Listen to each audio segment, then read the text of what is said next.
What's up, everybody? Welcome back to the show. MDV and I are joined by captain of the Los Gatos Train Hard Men's Club, husband, father, just incredible guy. I've known this guy for, I don't even know, 15 years. World-class wakeboarder, world-class baseball player, tons of other things. But Justin Casas is in the house, and he has the best mic in the entire room. So good morning, Justin. Thanks for joining us. Hey, good morning, fellas. And no, thank you for having me on. You definitely overinflating my status in every single aspect that you just listed. You forgot the co in front of captain in Los Gatos and world class. Far from that, I would definitely consider myself a jack of all trades and master of none. I don't think there's anything that I'm a master of. But I appreciate it, man. And how long we've known each other, we met back in 2008 over at the Oro's house in the Delta. So there we go. That was the Khalipa championship year, right? Oh, it was. Yeah. So Jason probably doesn't remember this. The first time I met him, I was just finishing up. Well, I'd been finished college baseball for a while, but got into a debate with a guy about working out and looking jacked. And I knew nothing about CrossFit and didn't know who Jason was. And I was telling this guy, I was like, dude, CrossFit, that's not where it's at.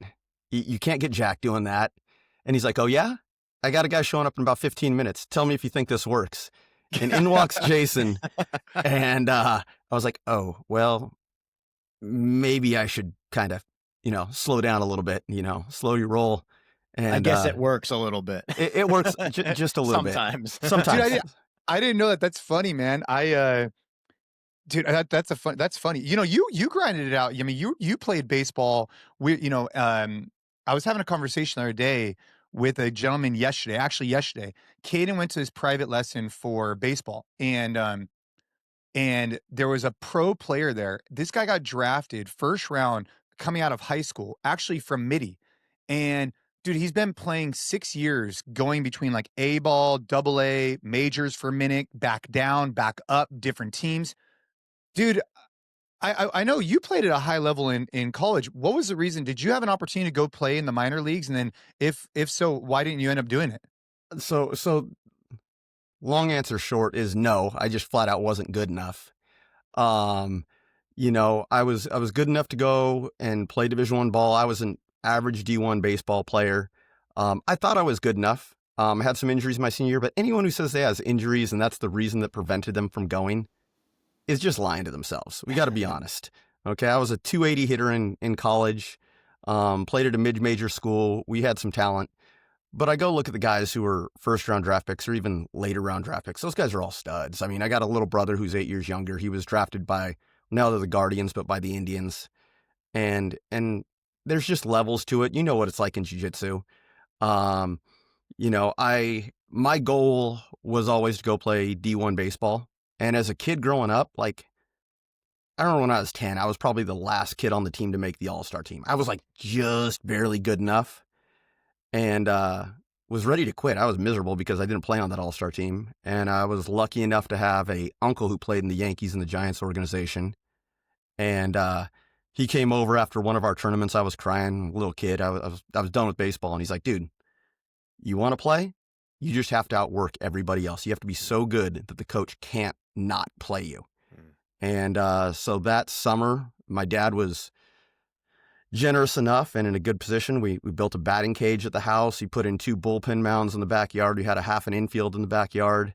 And my uncle came over every day and we just played until I got better and better and better and better.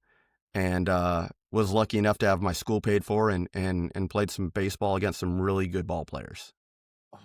That's pretty damn cool, man. And 280 is nothing to snuff about, man. That's a pretty good batting average. But what position did you play? I was a catcher. So I've always been, I think even to this day, if you talk to my friends, I'm a gear guy whenever it comes to, whether it's shooting sports, snowboarding, wakeboarding, I like all the gear.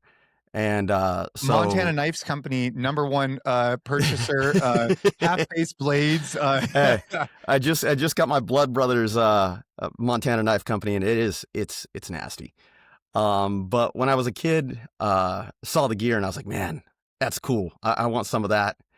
And then my uncle was really good friends. He played in the minor league system with a guy named Matt Noakes, who had I don't know. Matt Noakes. Yeah, I had like remember a Matt 10-year Noakes. career in the bigs. He lives down in San Diego now. And he's like, dude, if you want to shape yourself after someone, be like Matt Noakes. And the easiest way to the big leagues, he always said, the easiest way to the big leagues is you either throw 95 or you're a catcher. And so I caught, and I loved it. You know, it's one of those things that just recently got back into at 45 years old, started playing in an adult baseball league and behind the dish, and it's awesome, man. I love it. Dude, and Good for for you. those guys who don't know Justin Casas, is this guy, he's 45. Your son is 6'7", right? Six. Oh, 6 you gonna throw that one up I'm gonna do already? yeah. 6'7". Yeah, he still does that all the time. Justin's son is 6, and Justin and his wife are by far the the fittest couple I know, period. Like, bar none, the fittest couple. Danny and Tina are pretty legit too. I'm not Danny gonna and lie. Tina are super legit. Yeah, The fittest but- non-professional fitness athletes for sure. Yeah. There we Yeah. go. Yeah. for sure. But I want to ask you, like, being at 45 and going back, I want to go back to the baseball real quick because your son, obviously, my son's older, and now he's really, you've seen him play and whatnot. Oh, he's yeah. really getting, he's really getting into it. And we're MDV. We were talking to Adam about coaching, and then so what's your take on coaching your son? So you played at a high level in baseball, and so yesterday I'm at a private for Caden, and I'm watching him work his footwork. And dude, like, there's no question, Caden is so much better than me at baseball. I have zero value to add. I'm just going to stay back and just watch. When it comes to strength conditioning, we just kind of keep more generality, like we trained this morning. But I'm curious for you, because you have a knowledge base in baseball, where do you see that happening in regards to working with your son, and what helped you? Because obviously your uncle helped you, but like, what's your take on that now that he's 6? Do you think you're going to be his coach for a while, or you think you're going to let somebody else step in? So it's a challenge, man. So when Jackson was born, maybe it's before the age of 2, I was at Stagecoach with some friends, and I had a bet with one of my wife's friends. Cost me a bottle of Dom Perignon. I said I won't coach Jackson as a head coach until he's 10, guaranteed. Like, won't do it. And then I went out and watched his t-ball games, and I was just like, I can't let this happen. I just can't let this happen. Like, I can go help. So I started coaching, and it cost me the bottle. But what's so interesting is Jackson right now is at this age where he is just developing so much mentally. And yes, I'm a dad, but he's an only child. He was an IVF baby. We were one and done. Because he's the only kid in the house, I'm also his play buddy. I'm also his friend. And so we have this interesting dichotomy of a relationship where, yes, I'm his dad. Yes, I'm his friend. And even though I know that I have all these things that I can help him with, there's times when he's like, Dad, I already know. I don't want to listen to you. And so I'm in this tough position of where I probably will, when he gets older, he'll have instructors, even though I know I can teach him these things. But I want him to hear it from someone where he's not talking to dad, where he's talking to a coach. And I think it's an important thing. Caden's awesome. Like, he's at an age where he can digest it, and he understands, and he knows what you've been through, and he knows that path. Right now, Jackson, it doesn't register with him. So right now I'm his dad and his buddy. He doesn't see me as a coach all the time. And I want to get him better. I want him to have that instruction. So I think things will phase out. This fall ball year, I didn't coach. I wanted him to learn from somebody else. And luckily he had a good coach, which was awesome. But this spring I'll be back coaching his team again. That's a really cool observation, and good on you for having that kind of insight as a dad and as a former player and as somebody who's been coached. Because when you start to play at these different levels, and it starts to level up very, very fast now as the kids are Very younger and fast. younger. Yeah. But the feedback and the delivery there from somebody who's both your dad, your homie at home, your now coach, and who's going to be giving you constructive feedback in a way that, like, kind of is nitpicky around things like footwork, about things like your pop-up, about things like your, how hard are you hitting that ball to second base when you're throwing down, all those types of things can be tough to deliver in one of those roles, let alone combining the three of those roles together to be the coach, the dad, and then the person at home who you're now going to play catch with outside. That's a tough one. There's no doubt. And for me, my priority is, I want to be the best husband and dad I can be first. That comes before, Jackson's success in baseball or me being a good coach. Like, family's first for me. And so if that means I got to go pull my hair out on the sidelines and sit through some bad coaching so he can at least have an experience and he can grow, I'll do that in a heartbeat. That's a no-brainer for me. One of the things I've learned lately is, so my daughter right now, she plays high school water polo, and now she's on a club team for water polo. Nice. And then she's trying out for softball at her school. Unfortunately, her school is not the most competitive school, so I think she'll be able to play two sports in high school, which is like a big deal. Like, that's awesome to be playing water polo and softball. But it's so interesting to hear her perspective on, like, she wants to make friends. She doesn't care if she gets much playing time. She just wants to make friends. She wants to cheer. She wants to be involved in the environment. I'm like, that's great. But when it comes to her club team, she's having a difficult time. And it's interesting because there's one of the coaches, she just doesn't relate to the way that he talks to her. And I do think there's something good about, like, if dad's always the coach, and let's just say, like, there is something powerful about having some bad coaches too. Cause, like, as a kid, you start to realize, like, hey man, like, the way that person talks to me, I don't relate to. And then it's almost like a learning lesson. Like, cause Caden's had this before where he's had a coach that he didn't like the way that he was spoke to, whatever. And I'm like, dude, like, that's okay. That's good information, but let's channel that and realize, like, hey, this is the way that you don't want to speak to people this way.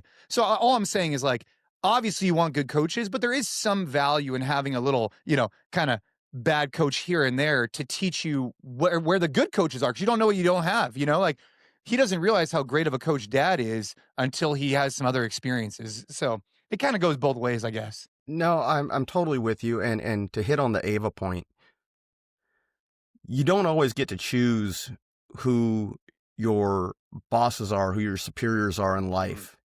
And I think what sports is, something that's so important about it, is that it teaches us adversity. It teaches us how to overcome not just your own personal skills, but the relationships. You may have a bad teammate, you may have a bad coach, and you're like, man, this is really tough.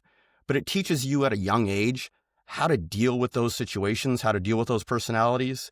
I mean, I bet you if you ask most people out in this world, in this country, about bosses, like how many of them are like the best boss ever, and I love this person, I'm guessing it's not the majority. And so if you can develop that skill at a young age and say, how do I connect with this person to be the most successful, to make the team best, and deal with something that isn't exactly up my alley, I think that's such a huge skill to learn at a young age. For sure. Let Hey, me ask you, go ahead, MDV. No, I was going to go say, let me ask you guys a question, because, like, as we're talking about this, I'm starting to think a little bit more about just how much onus is on these individuals who are coaching these young kids. Like, how much Dude. responsibility, like, you think about it, you go, oh, I'm going to go coach some youth sports. And it's like, oh yeah, like anybody can go F around and go do that. But, like, not really. Like, there's so much. It's a huge responsibility. It's an enormous responsibility. And not only in the immediate with, like, how these kids are going to show up, how they're going to play, whether or not they're, like, good sports about it and teaching them the logistics, but also, like, the long-term development tale on how these kids get talked to by somebody who's a key figure in their lives. That's crazy. That really didn't dawn on me until just now, which is kind of wild. Yeah. And it's also such a time commitment. I mean, Oh yeah. Massive time commitment. I go in for coaching. Last year was a coach pitch. This year is the first year that he'll be playing. Jackson will be playing competitive baseball where they keep scoring stuff. But I'm someone who, I'm not going to go in and half-ass it.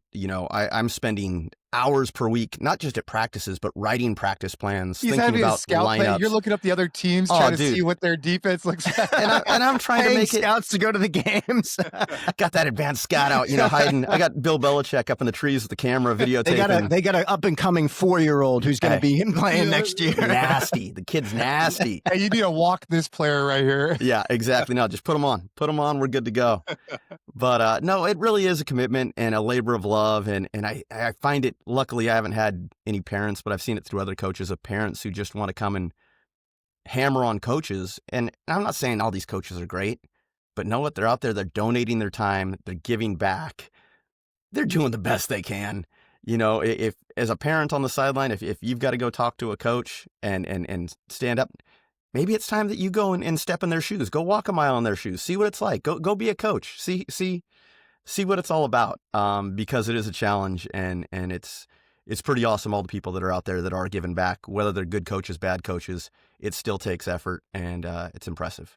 Dude, even at the travel ball level, like the umps, man, like these guys are grinding out there. Like these guys will work like 3 or 4 games in a row.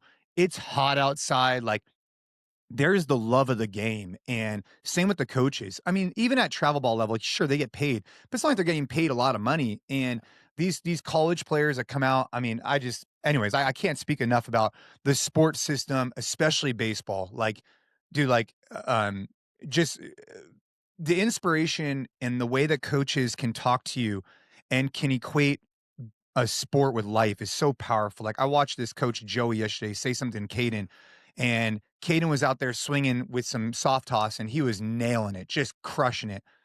And the coach was like, "Dude, you look great. Like, what holds you up?"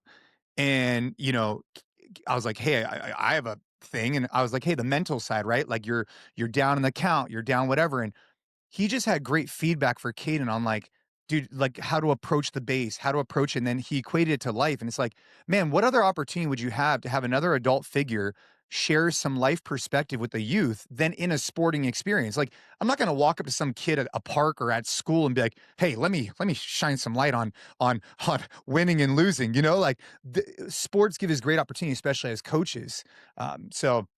Anyways, but hey, so speaking of which though, the men's club. Yeah. So Justin is co-captain of Los Gatos men's club. So when I can't run it, and something I'm trying to get better about, and this is something that we're going to really focus on in 2026, is having other people run it even when I'm there. And it's been an area of improvement for me. For 2.5 years, we kind of ran it a similar way. And now I'm trying to find more ways to make it more about us and not about like this experience with me, but it's more about the community. But anyways, guys are opening up men's clubs all over the world.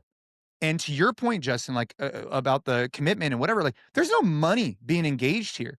But on Saturday, Justin and we had a great experience, and it was raining. We had like, I don't know, 70 guys out in the rain. And dude, the energy was right. And like, if you're thinking about, I guess let's just touch base on that real quick, Justin. Like, what made you decide, or was it kind of decided for you? I was like, hey, Justin, can you run the men's club? What made you decide to become a co-captain and start running these things? And I guess like some of the takeaways, because I feel like we've had a lot of really great moments in the parking lot. We have. The first moment, I thought it was a one-time shot. It was before, it was during the progression of Train Hard Men's Club. And during the podcast, there were so many topics in a row on Never Zero, right? Mm. And you had some travel going on, and I was so inspired by all the guys who were showing up every week. And we didn't really have, when you were gone, it was like, hey, we'll see you in a couple weeks, depending on travel schedules. And I just remember reaching out to you and saying, hey, would you mind if I just grab the stuff? It'll probably be half the crew, a quarter of the crew. But for the guys who really want to be there, let's never get to zero. Let's keep something going. I'll do my best. And then it just kind of evolved. That's amazing. And it's been awesome to see. I remember the first time I led the workout with you gone, my first thing was like, first of all, I apologize to all of you. Second of all, I'm not Jason Khalipa. So, I mean, for anyone who hasn't been to the Los Gatos Train Hard Men's Club, if you're in the area, you got to go, because the energy that you bring, it's amazing. It is inspiring. It's magic. It's not something that is easily recreated. It is truly moving. I go out there and I do my best, and I know it's not the same, and that's okay. No, it's the truth. But if you're in Los Gatos, San Jose, Northern California on a Saturday, you got to go, because what you do is truly special. But what happened this past Saturday with the rain coming down, like the energy was already good. It was the first men's club of the new year. We talked about it, like, should we move this somewhere else? And I was like, nah, let's just do it and go. And the energy was great. There was more people there than I expected. And then when the rain came down, it just amped up. people got pumped. You know, it was so cool to see.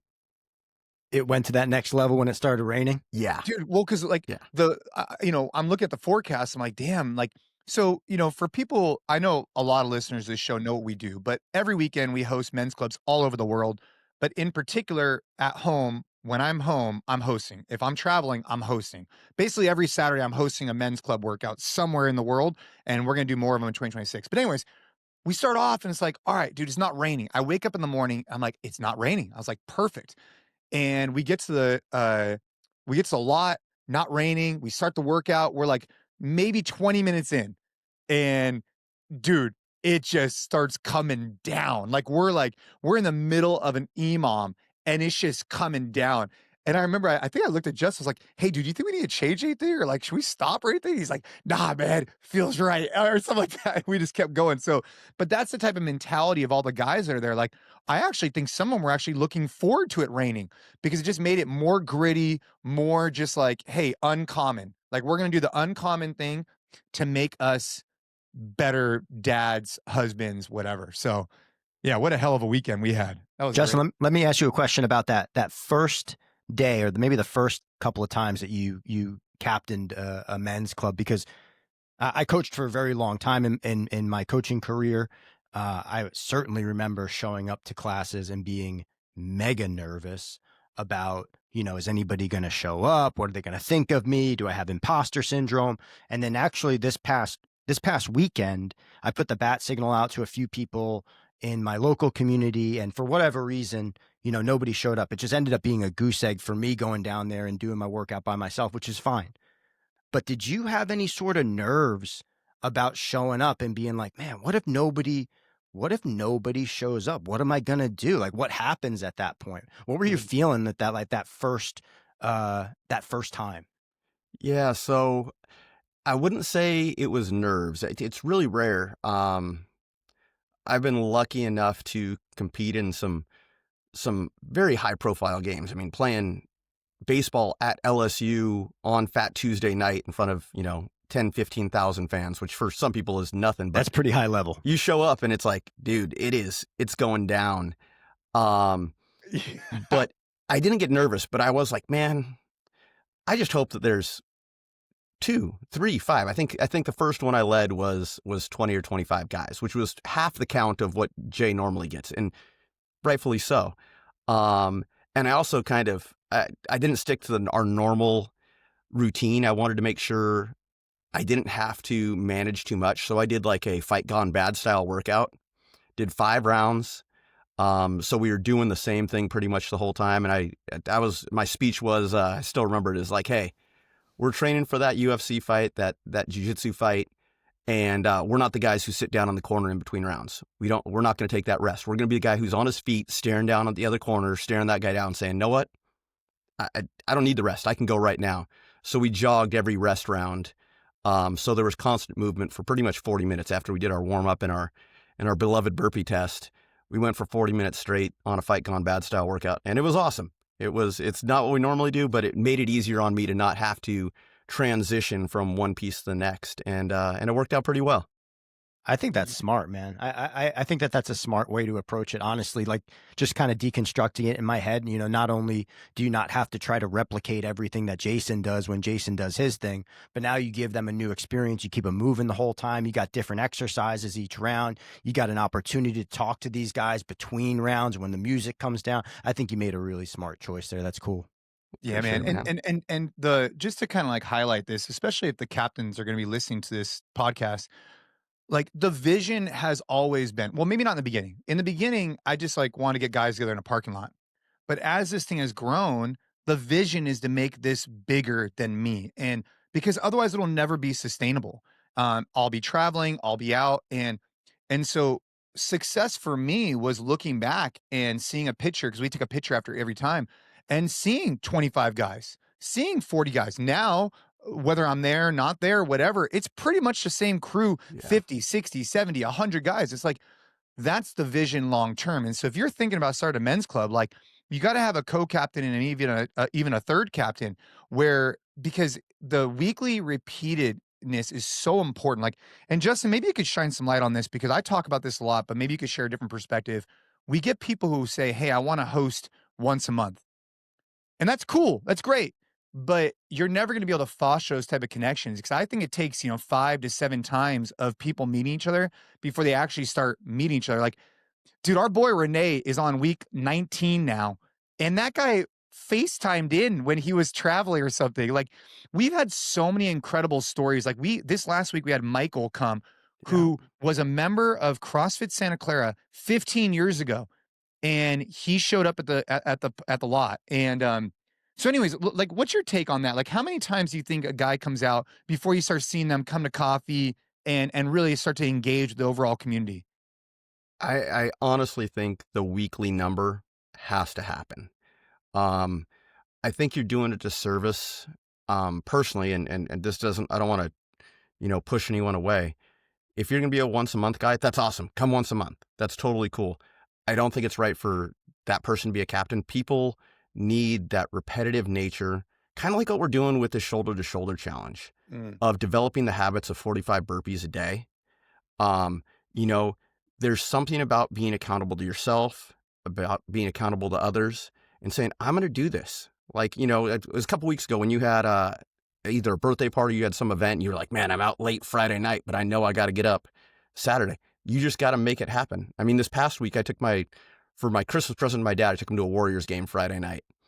And oh man, my dad, love him to death. But after the game, he's like, "Hey, can you drive me back to Pleasanton to go get my car?" I'm like, "Dad, just take an Uber. Like, I gotta get back." And he's like, "No, no, no, no. It's gonna be too expensive." I drive him back to Pleasanton. I get back home. It's like 11:30 at night, which is way past my bedtime. And then you got to wind down, right? I didn't get to bed till midnight. But when my alarm went off at 5:15, I'm up and going. Um, but I think the weekly number is important. If you're only going to be there once a month, you better have four co-captains, and Yeah. everyone leads it once a month, because I think the real progress that's made is by at least once a week. I think the once a week number is actually perfect. Mm. Yeah, the accountability. And shout out to MDV for showing up in his local community. And, Hell yeah. we talk about this idea that if you decide to start up a men's club, you have to be okay with nobody showing up. You have to. Yeah, I was Um, fine with nobody showing up. I mean, not like I didn't put the bat signal out to everybody in the universe. I posted a few places. I texted the group. I asked a couple of people, but it was also a rainy day, and it was fine. But I can even tell you from my perspective, man, it takes courage to put it out there to people and be like, hey, I'm doing this for the first time. You don't have to show up. I'm going to be there no matter what. And then I'm going to be there again this Saturday. And, if anybody shows up, it's great. If not, it's okay too. But I think that that's one of the things that if you're thinking about this, because we've got questions like this, Jay, too, where it's like, I don't have people yet. You kind of just got to start. Or if you're just texting people and then thinking about like, hey, are you going to be there? Are you going to be there? Are you going to be there? Like, that doesn't matter that much. It just kind of matters that you go and you put it out there that people can come if they can make it. And yeah. then starting from there. Dude, I not to totally switch gears, but I do think that there's something that you've had a life experience on that I think is unique. We haven't really talked about this on this show. Um, with So, and I don't know, we don't have to go as we can go as detailed as you want, but I'm curious for guys that are in a relationship, right? And they want to have children at some point, right? And maybe they try. I could only imagine. I can't imagine actually the level of stress that's created in a relationship when you want to have children and it doesn't seem to be working out. And for whatever reason, right? There's all kinds of reasons. I wonder, like, what type of relationship skill or communication channel or what you used to navigate with Sasha through that difficult time. And I'm assuming it was difficult. I mean, Oh, for obviously, sure. I'm totally, but again, just taking a big step back, every relationship has hurdles, right? And you and Sasha have been together for a long time, and people might have hurdles that are a slew of things. But what I think is transfers over to all things is how do you communicate? How do you show up? And so I'm curious, like through that experience, if there's anything that you did that you think uniquely put you in a better position than had you not done it. Yeah. So, yeah, Sasha and I, we've been married for 13 years, been together for 17. Um, we have been I've been very blessed. Let's be honest. Not we. I have been very blessed to have an amazing wife. Someone who's a great communicator, someone who's understanding. But we've had challenge. I mean, buying our first home, we put in 7 offers. I mean, the Bay Area is nuts. We put in 7 offers. I think they were all at ask or over ask, and we couldn't find a house. And I remember we were in our little duplex apartment renting. Sasha breaks down and she's crying. I was like, hey, when it's meant to be, it's meant to be. Like, it'll happen. Mm. And then we kind of ran into the house that we're in now. We bought it before it even went to market through a friend of a friend and got lucky. You know, fast forward a few years and we're trying to have kids. And I remember the time she pulled the goalie and, you know, we're going and practicing. Yeah. You know, and she goes and gets a pregnancy test. And I remember I had my camera out and I'm videotaping for her to come out, like all excited. I'm like, man, this is going to be great. Like, I'm going to catch this moment on film, and boom. No, it didn't happen. I should have saved the video. I deleted it. Did the same thing the next month. And then there got to be some stress on the relationship. Mm. You know, there's something about intimacy between a husband and a wife. And, you know, I always, from sex ed classes in high school and whatnot, and, you know, living my life as a college student, like, I was always like, hey, I better not get anyone pregnant. Like, I got my life to live. And then here we are trying to do it. You know, she's on an app, you know, just seeing where her cycle is, like, today's the day. And it definitely puts stress on the relationship because it takes away the love and the intimacy, and it becomes a chore. And then you're stressed, and it's really a weird thing. And I've heard it compounds, right? Like, in the beginning, so hard, right? Because it's like, you know, 6 months in, you're like, ooh, and then all of a sudden a year in, it's like, it just like, oh, yeah. Anyways. So we go down that path. We go everything gets tested. They're like, yeah, we don't see anything really wrong with either of you guys. So we first tried IUI, which is intro utero, whatever. So pretty much the guy goes the turkey baster, right? Like, yeah. We go and do that. They take my stuff, they clean it all up, they put it in her. And we went through, it was either 3 or 6 rounds of that, which is monthly. You do it once a month. And we were unsuccessful that way. And I was like, man, like, what's going on? Like, what's going on? So we tried, it was probably for 2 years of us trying different methods before we said, no, it's time to go IVF. And we were very lucky to find a great doctor here in Silicon Valley. And we went through the process of IVF, which, for anyone who's going through it or thinking about going through it, feel free to reach out to me. It is a journey, but it is a journey that is so well worth it. It's challenging. It's way harder on the females. It's way harder on the wives than it is on the men. You are giving injections daily. I mean, daily for months on end. You're pumping your wife full of hormones, and Sasha is one of the most level-headed. I don't want to be stereotypical and say women are crazy, but my wife's not crazy. She's awesome. She's a rock star. And even she, like, midway through, she's like, I don't feel right. I don't feel like myself. I'm more emotional. I've got other things going on. I'm like, well, yeah, we're pumping you full of these hormones. Things are going to feel different. And we were lucky enough to get pregnant on our first try, our first egg retrieval, our first insemination. And, dude, I bet you awesome. that moment was like euphoria, Congratulations, right? Yeah. Like, dude, I've got a video that one I documented and saved all of it.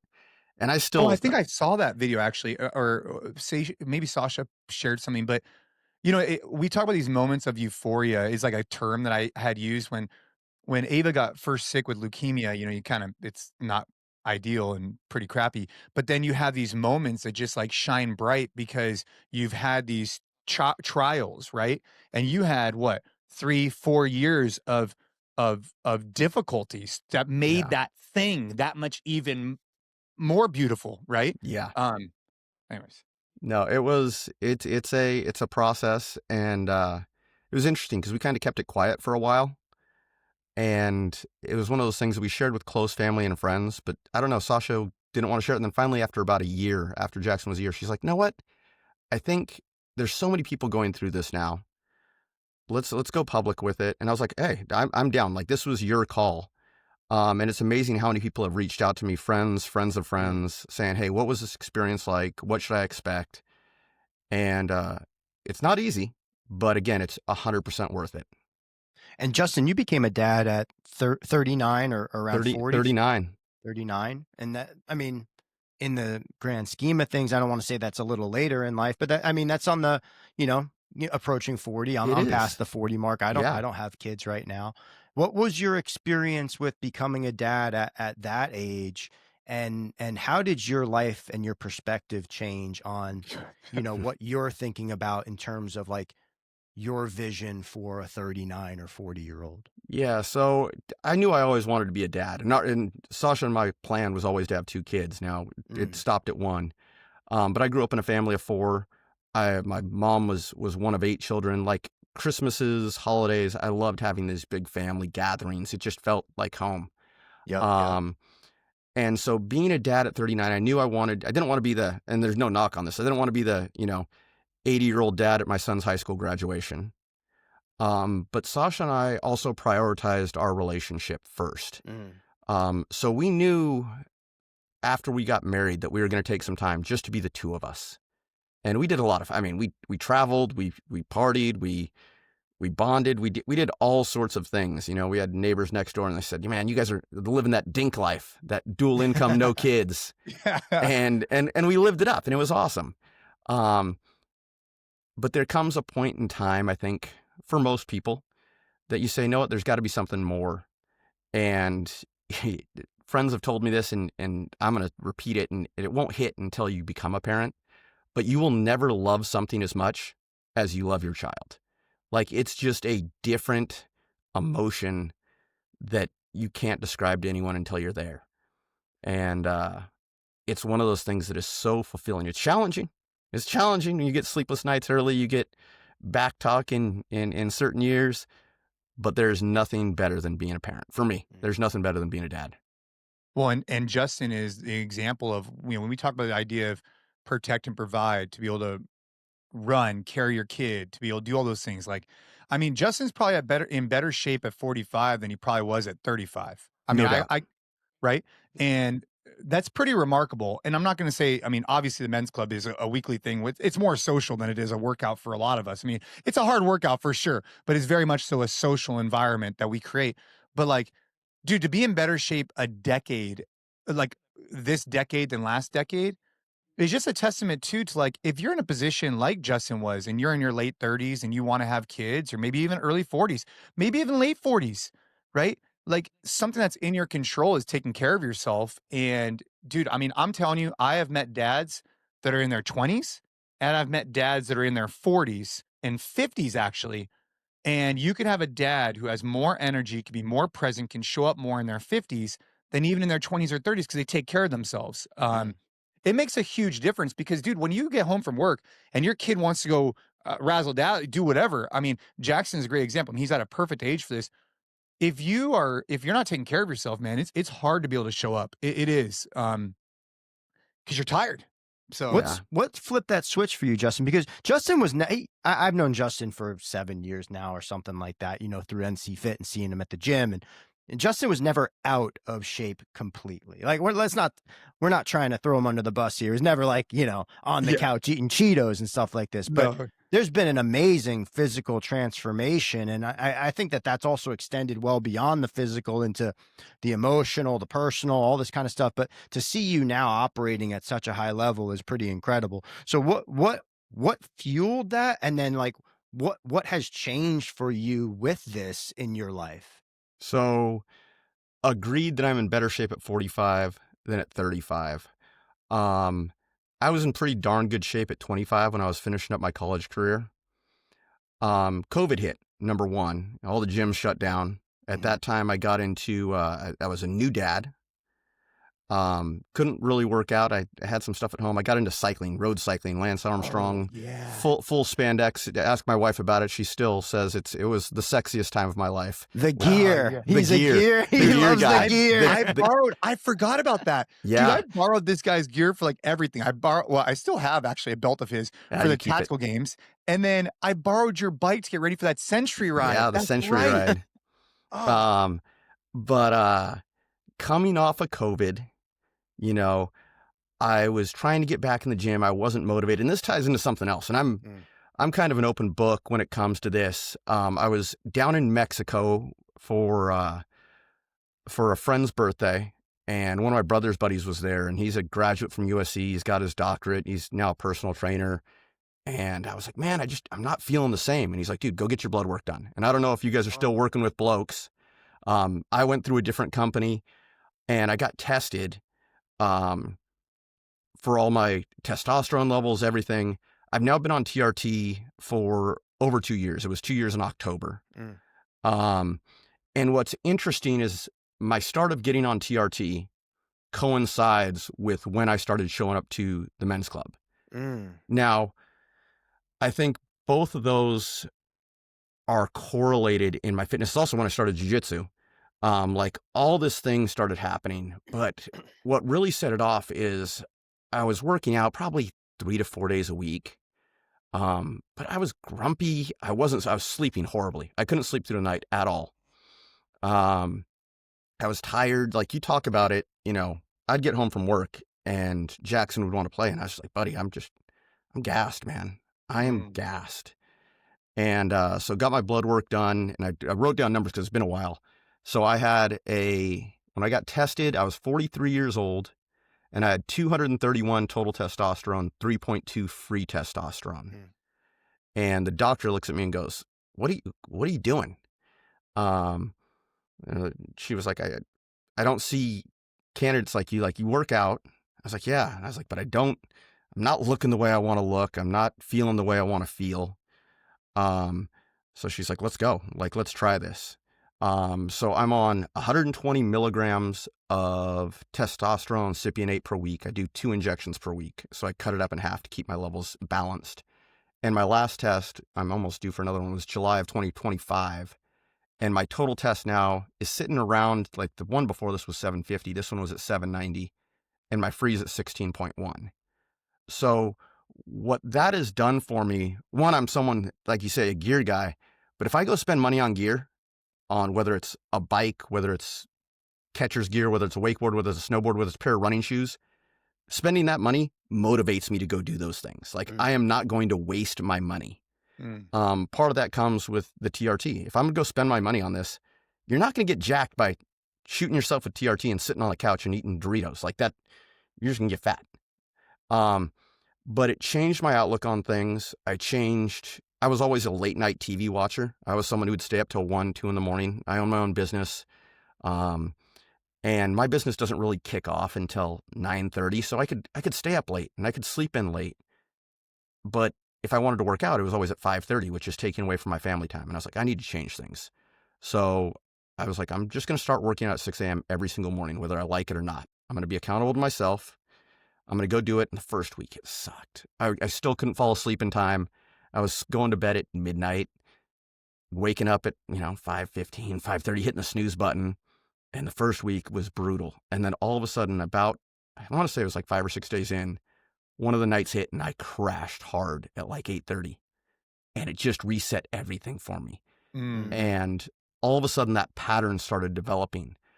So anyone who's going through it, look, it's going to be a challenge, but if you can go and commit to doing it for a week, a month, go and make that change, eventually it's going to click over and it's going to become a pattern. Now 9:30, 10 o'clock hits, I don't even want to be awake. Right.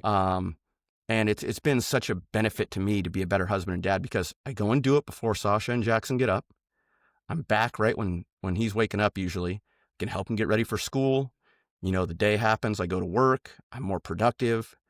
But I think a lot of that too is the relationships I built in the Train Hard Men's Club. So many guys and so many stories of just sitting around and having that communication and that bond it's been life-changing. And not just for me. I can say this with full confidence that so many guys would say this thing has changed my life. Not for the workouts, but for the relationships and connections. Yeah, and the thank you for sharing. the jiu-jitsu too adds. Hey, I got a question on the IVF though, and the turkey baster, the one before. Do you think had you been on, like when they checked your product, did they ever take your blood work to check your testosterone as well? So they didn't. Never had my testosterone checked. I don't know. I'm not a doctor. I'm not sure. Yeah, I know I don't when know I if that would have first affected it. I'm just curious. I one think actually being on TRT lowers your chances of having a baby as opposed to Mm. raising it because it shuts off your testes. It shuts off the hormones. Again, I'm not a doctor, but this is my knowledge of it. It lowers the chances. No, I agree with you. They had me on because when I first started TRT, we were thinking, hey, if we get pregnant naturally, we'd like to have another one. So I was on Clomid Yeah, for the first couple times that was supposed to stimulate my natural production. the enclomiphene. Yeah. Yeah. And then after, I don't know, a few months, like Sasha and I had a talk and she's like, I think we're done. And, you talked about the age of 39. She was 37 at the time.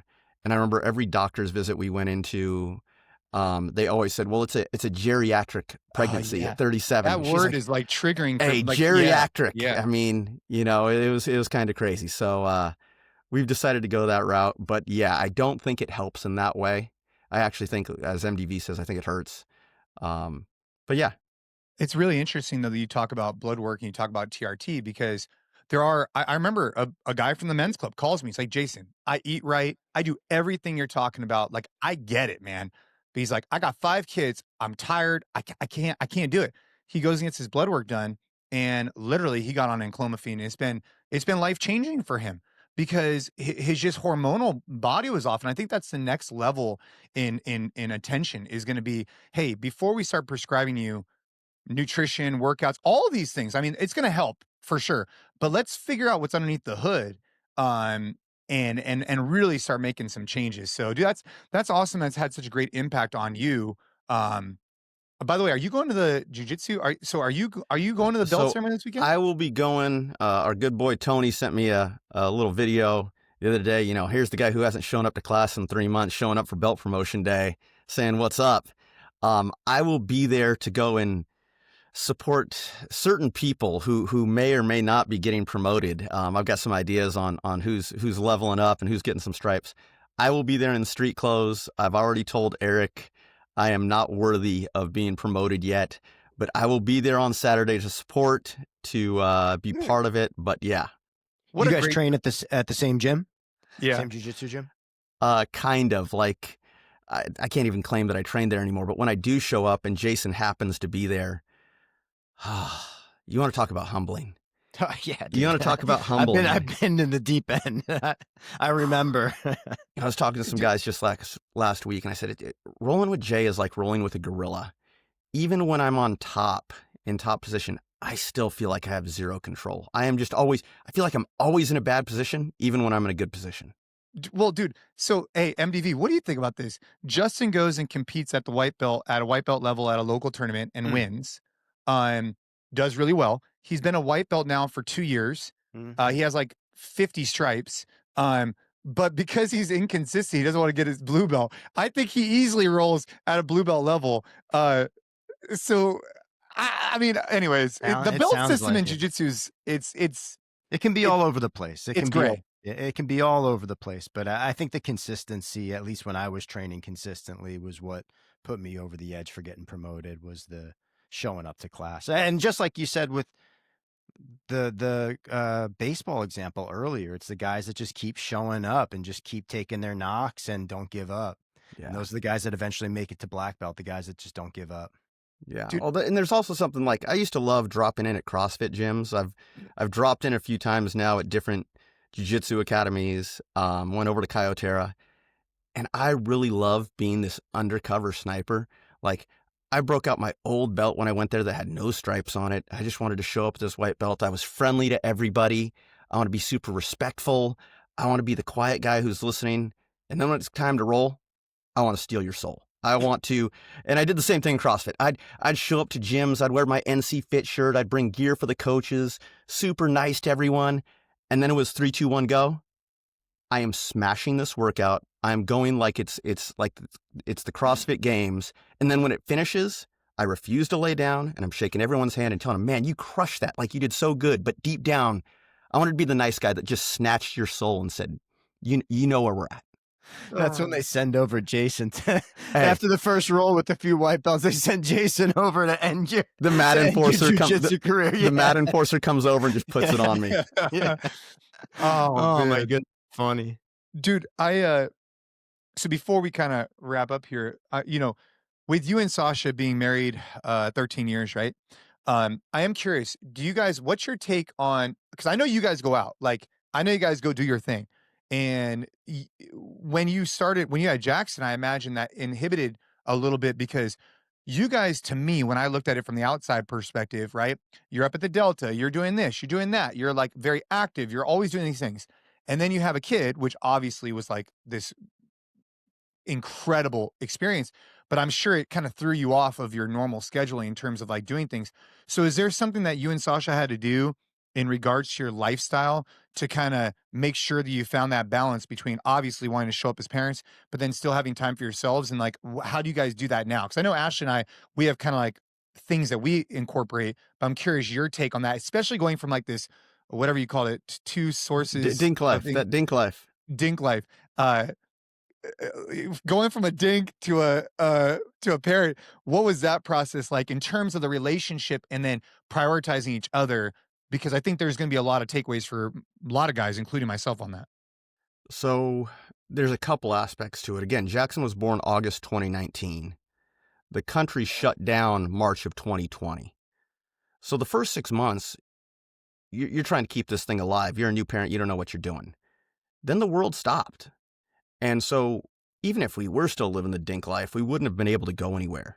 And it threw our world into a halt for 2 years. So it was an automatic reset, which we had no control over.